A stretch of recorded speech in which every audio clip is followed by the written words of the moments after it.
Olá, eu me chamo Raimundo Nonato da Costa Filho. Eu vim mostrar um pouco do meu projeto de pesquisa de iniciação científica. Eu sou orientado pelo doutor e professor Newton de Brito Vieira Filho. E o título da minha pesquisa é O efeito da corrente persistente em isolantes topológicos. Bom, nos últimos anos foi proposto teoricamente que os estados de bordas condutores, né, eles poderiam ser encontrados em no contorno de isolantes bidimensionais, ou até mesmo na superfície de isolantes tridimensionais, tá? Contendo uma grande interação spin-órbita. Esses materiais eles foram chamados de isolantes topológicos. Os isolantes topológicos eles são materiais eletrônicos que possuem um gap de energia no estado de Boole, como um isolante convencional, mas também possui estados de borda que permite a condução de corrente, que são invariantes sob pequenas deformações nesse material. Então, o isolante topológico ele vai se comportar da seguinte maneira: no seu interior ele vai se comportar como isolante, tá? E nas bordas desse material, né, existe uma corrente, a condução de corrente, né? Ele se comporta como um condutor nas bordas desse material. E esse material ele contém características interessantes, tá? Que é uma presença de uma interação forte, spin-órbita, né? Bem como uma dispersão do tipo cone de Dirac, tá? E existem diversas aplicações desses materiais, né? Principalmente no ramo da tecnologia, né? Que é em nanodispositivos, né? Em relação à espintrônica e até mesmo na computação quântica, tá bem? A gente pode utilizar esses materiais. Bom, a mecânica quântica ela prediz a existência de uma corrente elétrica que vai fluir, né, em sistemas, né, que estão em equilíbrio sem a necessidade de uma diferença de potencial entre dois pontos, né, na presença de um fluxo magnético, chamado fluxo Aharonov-Bohr, né, sem que haja uma dissipação de energia, tá, e sem um aquecimento de aula. Tá.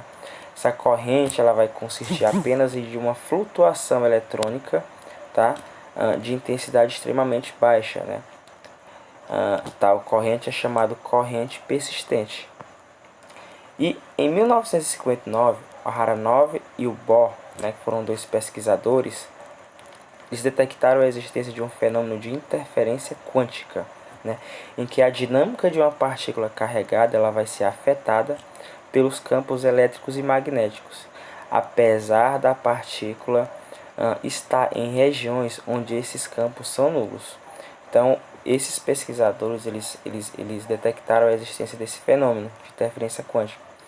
A partícula, tá, ela era afetada pelos campos elétricos e magnéticos, apesar da partícula estar localizada em uma região onde esses dois campos são nulos. Tá?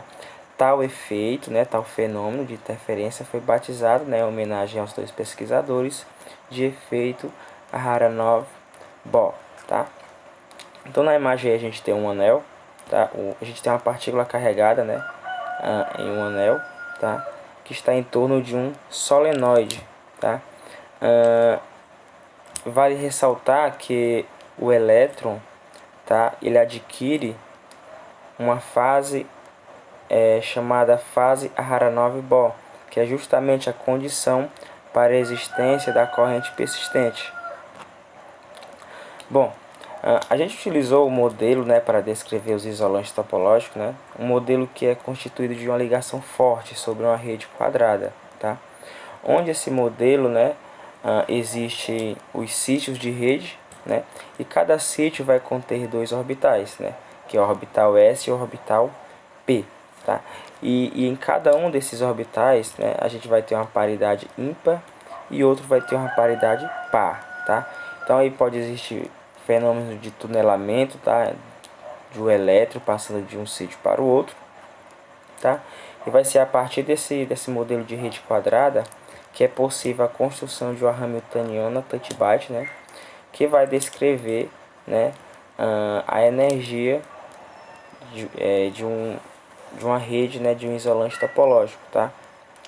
Então a gente investigou os efeitos, né? Para a gente investigar os efeitos, né, na verdade, da corrente persistente, tá? A gente usou o modelo, né, que é o modelo Tite-Bate, né, Hamiltoniana Tite-Bate, né, em uma rede quadrada. Então a característica dessa rede quadrada, né, é que ela vai ter dois orbitais, tá, que vão interagir entre si. Então foi possível, né, através dessa Hamiltoniana Tite-Bate, tá, aplicada em uma rede quadrada, a construção de uma Hamiltoniana, tá? E a Hamiltoniana, né, do nosso modelo aí, através da segunda quantização, né, ela vai ser dada da seguinte maneira, né? A gente tem alguns termos aí nessa expressão, onde a primeira expressão é a energia, né? É a energia do orbital S, né? A interação dos orbitais S. Depois vem o termo que retrata da interação entre os orbitais S e P, né? A mesma coisa acontece com o terceiro termo, tá? Que é a energia, tá? do elétron, né, no orbital P, tá? E o outro termo é justamente a interação, né, entre esses dois orbitais, tá? Então a gente vai encontrar, né, uma Hamiltoniana com esse modelo, com essa característica aí para a nossa rede quadrada, tá? E fazendo os devidos cálculos, né, usando a equação de Schrödinger, a gente também consegue encontrar a Hamiltoniana Tite-Bate para uma rede quadrada devido às interações entre os primeiros vizinhos, tá? Tal Hamiltoniana Tite-Bate é dada da seguinte maneira, tá? Ó. Então essa expressão, tá? É a Hamiltoniana Tite-Bate, tá? Para a interação entre os primeiros somente entre os primeiros vizinhos, né? De uma rede quadrada, né? Considerando, né, que essa rede é constituída por dois orbitais, o orbital S e o orbital P. Então a gente consegue encontrar, né, a gente consegue construir, tá, uma Hamiltoniana Tite-Bate, né, de uma rede quadrada formada por dois orbitais devido às interações entre os primeiros vizinhos. Tá? Além disso, realizando os outros cálculos, né, operações matriciais, a gente pode obter o espectro de energia do Book de um isolante topológico. Tá? Tal Hamiltoniana, né, a gente consegue via o método Tite-Bate, né, na rede quadrada, a gente pode determinar o espectro de energia para o Book desse isolante topológico, tá, que é dado por essa expressão. Bom, para finalizar, né, foi verificado de forma analítica as interações entre os primeiros, segundos e terceiros vizinhos, né, então a gente construiu, tá, uma Hamiltoniana, né, pelo modelo Tite-Bate, né, devido às interações entre os primeiros, segundos e terceiros vizinhos em uma rede quadrada, né, para um isolante topológico. Então a gente conseguiu a Hamiltoniana de um isolante topológico, né, para esse modelo de rede quadrada. E também encontramos, né, a energia, né, do Book de um isolante topológico também. Além disso, a gente investigou os efeitos da corrente persistente através do efeito Aharonov-Bohr, né? Esse efeito que visa determinar o comportamento de uma partícula carregada na presença de um campo magnético, né? Ou seja, a influência do potencial vetor, né, da partícula em um espaço onde não há campo magnético, né? Onde o campo magnético ele é nulo, melhor dizendo, né? Observando assim a relevância do potencial vetor magnético no ponto de vista quântico, tá? Através desse efeito, tá bom? Aqui meus agradecimentos, muito obrigado pela oportunidade.